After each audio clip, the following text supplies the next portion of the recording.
Compatriotes camerounais, je m'adresse à vous aujourd'hui face à cette situation qui est très grave dans notre pays, le Cameroun, marqué par deux crises graves, l'une qui est devenue un génocide qui se poursuit tous les jours, qu'on appelle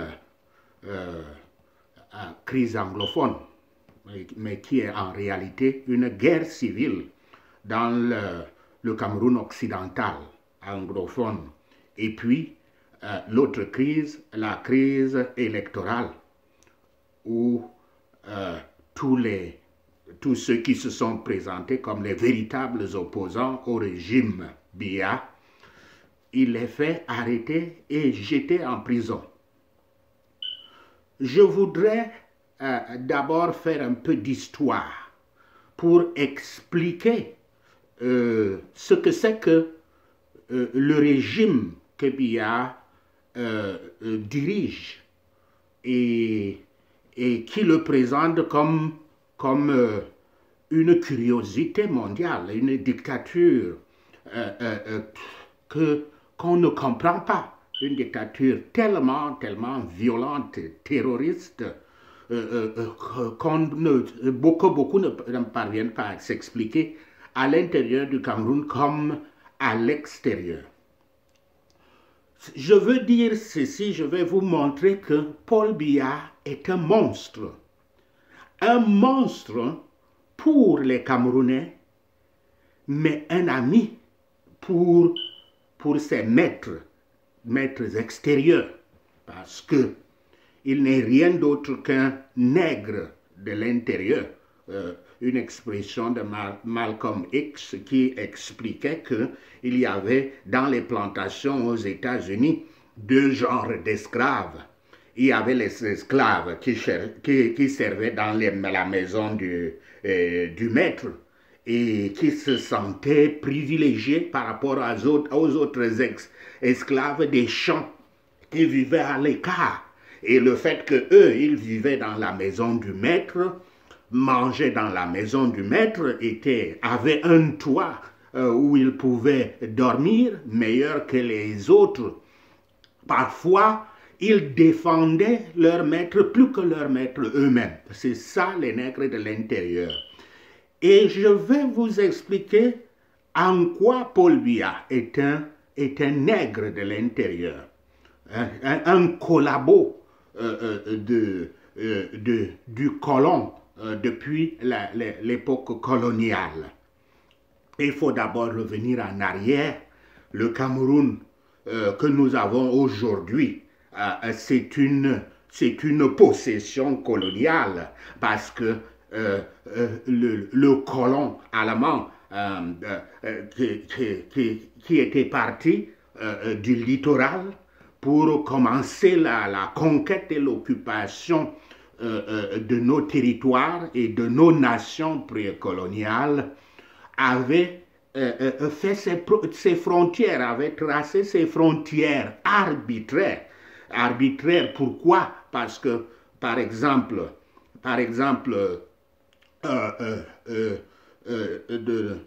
quand le colon français était venu après la défaite allemande, quand les Nations Unies avaient donné à la France la tutelle du Cameroun oriental, il y avait une association au sud et qui s'appelait, avant les indépendances, qui s'appelait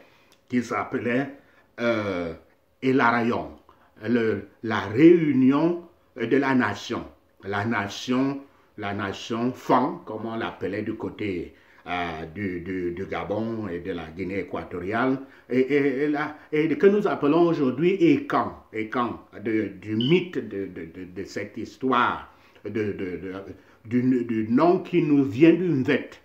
Donc, il y avait une association qui s'était réunie en 1945 au nord du Gabon. et qui avait donc pour nom Hilarion la réunion, l'union de la nation, et qui avait pour ambition de créer un État avec les Fang, les Béti, les Boulous, en une seule nation, c'est-à-dire sur la base de la tribu, sur la base de l'ethnie, sur la base du groupe ethnique. Et cette association, qui était devenue assez puissante, avait adopté en 1945, lors de leur conférence à Mizik, au nord du Gabon, ils avaient désigné comme président Léon Mba. Et après, il s'était passé que les Français avaient une autre vue des indépendances. La France ne produisant pas le pétrole, après avoir perdu l'Algérie, où elle voulait s'accrocher pour continuer à la coloniser, afin d'exploiter son pétrole. Donc, la France, n'ayant pas de pétrole dans toutes ses colonies, avait donc créé ce que nous appelons aujourd'hui la France-Afrique. Le général Charles de Gaulle avait utilisé son homme de main, Jacques Foccart, pour créer des États. C'est ainsi donc que le Cameroun allemand, qui incluait le Gabon, une partie du Congo, une partie de Centrafrique et consorts, après la défaite allemande, avait découpé son propre État en divisant cette nation, cette nation-là, en divisant ça en deux. Au nord, le Cameroun, au sud, l'État du Gabon. Et comment ils ont fait? Ils ont pris Léon Mba et l'ont nommé président du Gabon. C'est ainsi que le rêve de cet État était mort au moment où on arrive aux indépendances en 1960. Un pays qui garde le symbole de cette association actuellement, c'est la Guinée équatoriale. Dans son drapeau, il y a un arbre. Cet arbre s'appelle Adzap. Adzap, c'était le symbole de l'association, le logo, le symbole de l'association Hilarion. C'était donc comme ça. Ce que je dis ici des écans s'applique aussi aux tout pourris de l'extrême nord. Ils sont divisés ainsi. Une partie se trouve au Cameroun, une autre partie se trouve au Tchad, une même nation. Ceci s'applique aussi à l'autre grande tribu, Bambila, je crois bien, qui est du côté camerounais, surtout dans la zone de Nkambé, et qui est aussi du côté nigérian, dans la zone de Gembu. Il y en a comme ça là. C'est pour dire que dans tout ça, le Cameroun que nous avons aujourd'hui, c'est une création de la colonisation. Et dans la colonisation, il y avait des Camerounais, des élites locales qui s'étaient opposées à la colonisation, qui avaient lutté pour que les Blancs ne s'installent pas pour exploiter les nôtres, nos ancêtres comme des bêtes, comme ils les envoyaient dans les travaux forcés, et puis beaucoup mouraient et ne revenaient pas, d'autres partaient, s'installaient ailleurs et ne revenaient jamais. C'était ça la colonisation. Et alors il y avait deux genres de personnes. Il y avait ceux qui résistaient à la colonisation et ceux qui étaient des collaborateurs du colon, qui étaient les nègres de l'intérieur. C'est un nom que je peux vous donner pour ceux que je connais bien, Charles Atana Nsama, Charles Atana, qui était devenu un chef. Il s'était tellement lié, il était tellement devenu nègre de l'intérieur du colon allemand, un colon très violent et très sanguinaire, Il était tellement devenu associé aux Allemands que il faisait tuer. Il était tellement zélé pour servir les Allemands qu'il faisait tuer les élites. Les élites bêtises, ce sont des gens qui avaient dans leur jeune âge passé les épreuves d'initiation qui étaient des épreuves de formation de l'homme à devenir un homme adulte.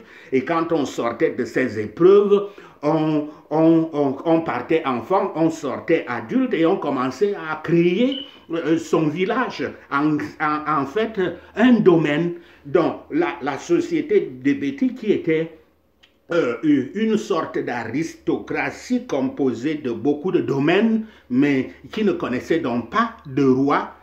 Les Allemands sont venus, ils ont créé leur propre roi en la personne de Charles Atanan-Nsama, un roi qui n'était pas reconnu, qui était contraire aux traditions, qui veut que les gens sortent de l'initiation, créent des villages, épousent des femmes et créent leur propre domaine.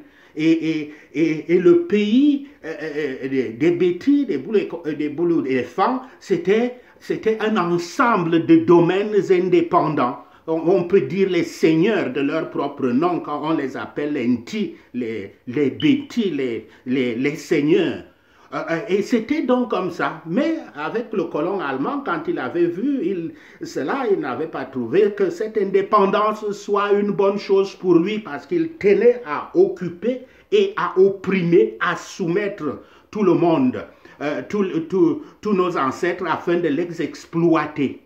Et donc, Atanan-Nsama, et son groupe, c'est l'un des nazis camerounais. Des nazis camerounais, parce que à la Deuxième Guerre mondiale, ils avaient même fui vers la Guinée, vers l'île de Malabo, où ils s'étaient réfugiés avant de s'enfuir pour ensuite aller en Europe au moment où les Allemands étaient vaincus et maintenant occupés par les Français. Les Nations Unies ayant donné le territoire oriental aux Français, il y avait maintenant l'indépendance. Mais les Français ne voulaient pas donner l'indépendance aux Camerounais. Ils voulaient que le Cameroun reste sous la dépendance de la France, sous la soumission de la France. Donc,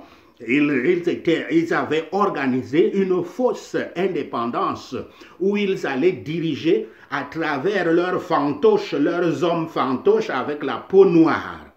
Et c'est ainsi donc que nous pouvons voir le successeur de Charles Atanda, qui lui maintenant servait les Français, se trouvait dans le parti politique qui était contre l'indépendance, opposé à l'indépendance. Et ce parti était dirigé par un docteur en médecine qui passait de village en village pour soigner les gens. Son nom, c'est lui, Paul Ojoula. Et le parti Ojulatis, donc le successeur de Charles Atanda, ironiquement, et il s'appelait Martin Abega-Belinga, c'est quelqu'un qui jurait que s'il rencontrait Oumniobé, il allait le tuer personnellement. Il était tellement zélé, aussi zélé que son oncle Charles Atanda. Il était aussi zélé pour défendre les Français, opposé à l'indépendance que prônaient Oumniobé et tous nos héros nationaux. Il en est de même avec André Marimbida, que ces Français avaient placé comme Premier ministre, la même chose pour Amadou Ahidjo, la même chose pour Paul Biya. Et Paul Biya vient au pouvoir quand Amadou Ahidjo avait commencé déjà à se considérer comme le père de la nation, à s'enorgueillir d'avoir pu construire le Cameroun. Or, les Français n'aiment pas cela. Pourquoi? Parce que avant l'indépendance, à Brazzaville 1944, le général de Gaulle et les gouverneurs des colonies françaises, de toutes ces colonies françaises que nous connaissons aujourd'hui, ils s'étaient réunis à Brazzaville en 1944 pour décider quel genre d'indépendance ils allaient donner à nos pays. Et c'est ainsi que, pour ne pas citer toutes les décisions qu'ils avaient prises, ils avaient dit qu'il ne faudrait pas qu'il y ait des industries de transformation dans les nouveaux États, les nouveaux États faussement indépendants qu'ils allaient créer. Parce que s'ils mettent des usines de transformation des matières premières sur place chez nous, cela ferait qu'ils perdraient de la valeur ajoutée. De la valeur ajoutée, c'est-à-dire que le coût de transformation des matières premières en produits finis qui vont au marché. Vous savez que, par exemple, le chocolat que vous mangez, le prix que vous payez pour le chocolat, disons que vous payez 10 €, dans ces 10 €, il n'y a que 1 € qui va au planteur. Ceci pour vous expliquer ce que c'est que la notion de valeur ajoutée. Les autres 9 € que vous avez payés vont en France, vont pour payer les employés des usines de transformation du cacao en chocolat. Donc, ils avaient conclu que dans les anciennes colonies françaises, il ne faut pas qu'il y ait des usines, qui pourraient faire concurrence aux usines d'Europe. Donc, je faisais ceci pour vous expliquer quel est le rôle de Paul Biya. Donc, quand les Français voient que Amadou Ahidjo devient de plus en plus indépendant, se glorifie que pour avoir construit le Cameroun et consorts, on l'enlève. On l'enlève par une maladie, puisque ce n'était qu'un nègre de l'intérieur, Amadou Ahidjo. C'était facile de le rendre malade et puis d'en profiter pour mettre, non pas parce qu'ils étaient nombreux à Ishimvoro et Bois Samuel et tous les autres, des gens capables, Sengatko et tous les autres. Tous ces autres-là, ils n'ont pas choisi, mais ils avaient choisi le plus faible, c'est Paul Biya. C'est ainsi qu'ils le mettent au pouvoir. Ceci pour vous expliquer que Paul Biya n'est pas au pouvoir pour développer le Cameroun. Je crois qu'avec cette explication, la conférence de Brazzaville, vous comprenez pourquoi vous sentez que Paul Biya, c'est quelqu'un qui s'oppose au développement du Cameroun. Pourquoi? Ça s'explique d'ailleurs. Ils sont là pour donner des gains faciles aux Français, aux entreprises françaises, Bolloré, Total et toutes les autres entreprises qui contrôlent près de 90% de l'économie du Cameroun. C'est leur rôle, c'est leur rôle. Quand ils combattent les anglophones, ils jouent le rôle des nègres de l'intérieur. Leurs maîtres dans l'ombre en France leur disent il faut écraser ça. Il faut écraser ça. Ils ne veulent pas entendre parler de la menace anglophone sur leur pétrole. Parce que le pétrole du Cameroun est contrôlé par les Français. Et comment? Revenons encore un peu à l'histoire. Quand le Cameroun, les Nations Unies organisent donc au Cameroun, les Français donnent la fausse indépendance au Cameroun oriental, les anglophones qui avaient le Cameroun britannique composé du Northern Cameroon and Southern Cameroon avaient organisé, les Anglais disent qu'on ne peut pas vous donner votre indépendance comme on a donné au Cameroun, ou comme les Français ont donné au Cameroun oriental. Vous devez seulement choisir, soit vous vous ralliez au Nigeria, soit vous vous ralliez au Cameroun. La partie du Sud s'était ralliée au Cameroun. C'était en 1961 sous la forme d'une fédération. Mais la France avait déjà commencé à chercher à contrôler le pétrole du delta du Niger et de la guerre, de la mer au Nigeria. Et ils avaient créé la sécession du Biafra. Ils voulaient obtenir un état de Biafra qu'ils allaient contrôler, comme ils avaient créé le Gabon et comme ils avaient aussi créé le Cameroun francophone, afin de contrôler tout le pétrole de l'océan. Donc, comme il y avait beaucoup de pétrole dans le delta du Niger et dans la mer qui continue jusqu'à notre zone de Bakassi, ils avaient commencé la guerre de sécession en armant les Biafrais, en les soutenant, en les approvisionnant en avions qui venaient du Gabon et tout et tout. Mais le Nigeria ne s'était pas laissé faire.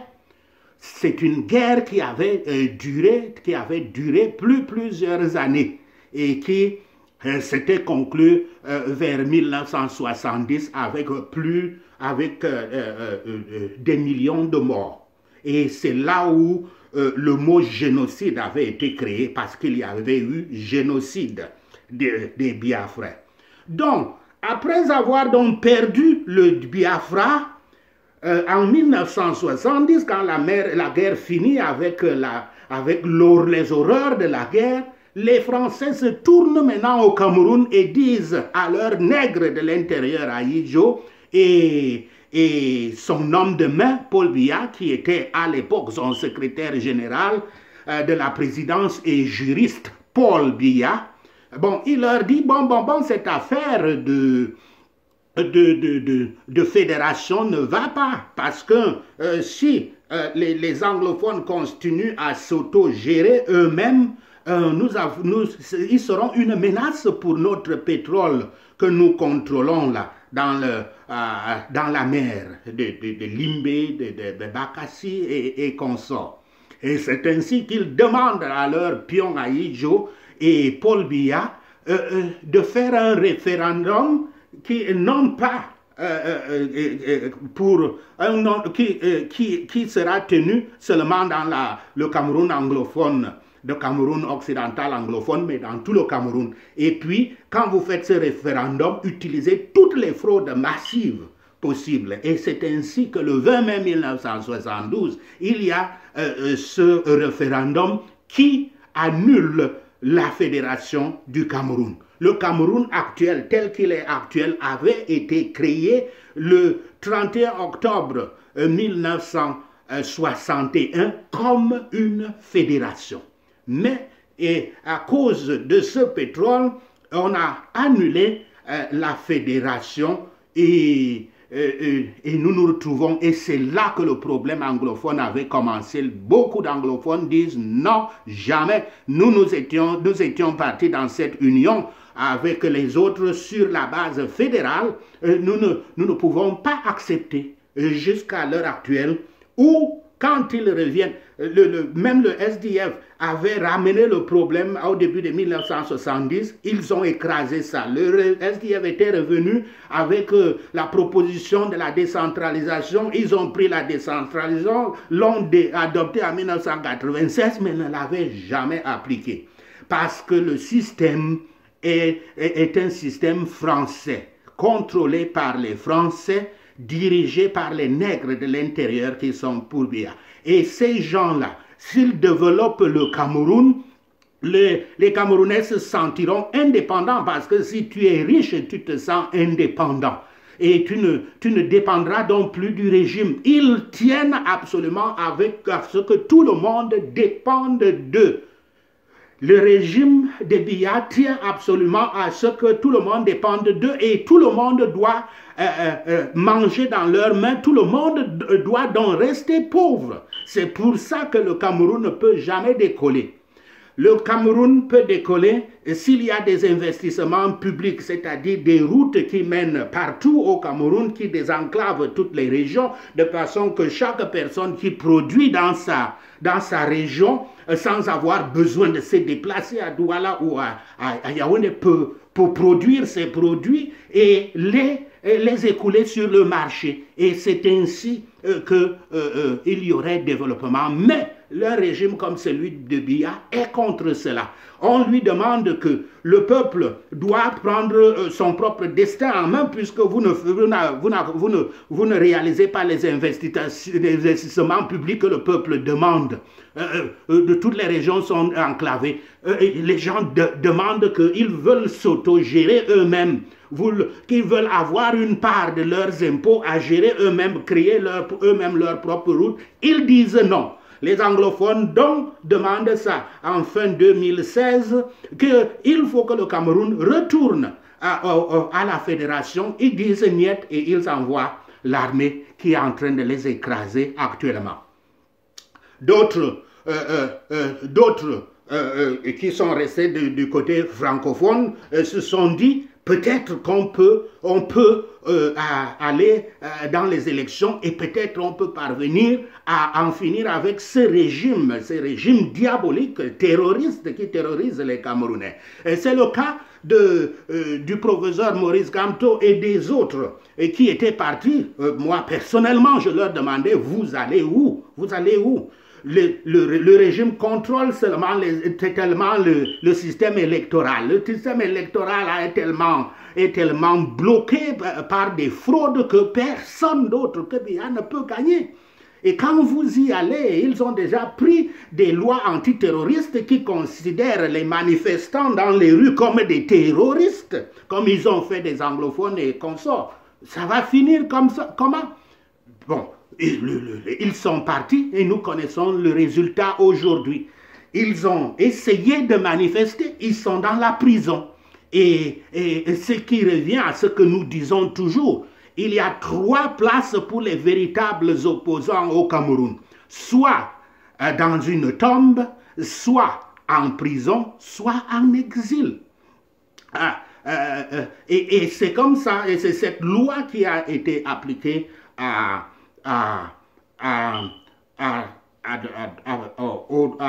Maurice Kamto. Malheureusement que nous continuons à soutenir aujourd'hui. Maintenant, il y a des gens qui disent que comme les élections ne marchent pas, la communauté internationale. Mais la communauté internationale est là. Les anglophones qui se sont levés courageusement, plus que dans toute l'histoire de ces régimes néocoloniaux, de ces régimes des nègres de l'intérieur, plus que toute autre population au Cameroun, ils s'étaient levés en décembre 2016, en 2017, jusqu'à ce qu'ils ont pris les armes pour résister, et ils résistent efficacement. Bon, il faisait cela en se disant que la communauté internationale elle-même va voir que toutes les populations anglophones étaient descendues dans les rues le 22 septembre et le 1er octobre 2017 et qu'ils l'ont fait pacifiquement. Mais ils étaient tués, ils étaient massacrés et que la communauté internationale allait voir depuis 2016 jusqu'à l'heure aujourd'hui. La communauté internationale parle seulement, verbalement. Nous vous appelons au dialogue, et ainsi de suite, et consorts. Aucune intervention attendait les anglophones. Pourquoi? Pourquoi? Parce que les Nations Unies qui devraient intervenir, il y a un membre du Conseil de sécurité des Nations Unies. Le Conseil de sécurité, c'est 5 pays membres qui dirigent les Nations Unies. La France, l'Angleterre, la Russie, la Chine, les États-Unis, l'Angleterre, la France, l'Angleterre et la Chine. Donc, il y a la France qui est membre du Conseil de sécurité. Et quand il y aura le problème du Cameroun, la France est devenue une puissance mondiale puisque la France était occupée pendant la Deuxième Guerre mondiale. C'était une nation faible. Mais elle prétend que tous les pays francophones, en particulier d'Afrique, que c'est lui qui les présente. Donc, aux Nations Unies, pour régler la crise anglophone ou toute autre crise, ce sera quand il s'agit de l'ONU, c'est la France qui va écrire les résolutions et présenter aux Nations Unies à adopter. C'est pour ça que vous voyez Paul Biya en train de voyager en Chine, il va en Russie pour essayer de convaincre la Chine et la Russie que quand la France va déposer ses résolutions qui vont le maintenir au pouvoir et régler la crise anglophone à sa manière, en maintenant la centralisation de tous les pouvoirs à Yaoundé, la centralisation que les anglophones ne veulent pas entendre, et en maintenant ces nègres de l'intérieur, peut-être enlever Paul Biya pour prendre notre nègre de l'intérieur au service de la France. Quand la France va le faire, Biya cherche à ce que la Russie et la Chine soutiennent. C'est de ça. C'est pour ça que même les États-Unis peuvent parler et consorts, mais vous voyez qu'ils n'avancent pas plus loin. Il suffit que les États-Unis disent c'est fini avec vous comme ils avaient fait avec Mobutu, c'est fini avec toi Paul Biya, c'est fini, et il va partir du pouvoir. Et le peuple veut prendre. Mais qu'est-ce qui reste donc au peuple camerounais? Les élections ne peuvent pas aller, les marches dans les rues ne peuvent pas aller, les marches dans les rues ont marché chez les anglophones. La communauté internationale ne répond pas. Qu'est-ce qu'il faut faire? Une seule chose, c'est le peuple. Même ces pays occidentaux sont en train de regarder les Camerounais et leur demander que vous faites quoi? Nous, les Américains, nous étions libérés nous-mêmes de la colonisation britannique. Nous, les Français, nous étions écrasés par les monarques, les rois et consorts, et nous étions libérés nous-mêmes. Pratiquement un peu partout dans le monde des pays développés, les peuples se sont développés eux-mêmes. Et ils nous regardent. C'est bien de nous appeler consorts, mais qu'est-ce que vous faites vous-même? Ça, c'est pour vous dire que il n'y a que le peuple camerounais pour se libérer de la dictature de Biya. Et c'est à ce niveau que se positionne le Conseil camerounais de la transition, le CCT, dont je suis le secrétaire général. Nous sommes pour la transition politique, nous sommes pour le renversement du pouvoir de Biya par la force, parce qu'il ne veut pas comprendre un autre langage, un langage autre que la force. Et le peuple est souverain. S'il se mobilise en masse, il va obtenir le renversement du pouvoir de Biya. Et le CCT travaille pour cela sur le terrain. Le CCT est prêt à accompagner, s'il faut, la force armée pour le faire tomber. Et le CCT, pour cela, a tout un plan de transition. Nous publions depuis un certain moment une nouvelle loi électorale. Nous allons publier notre proposition de constitution. Nous avons un plan pour reformer totalement l'administration du pays.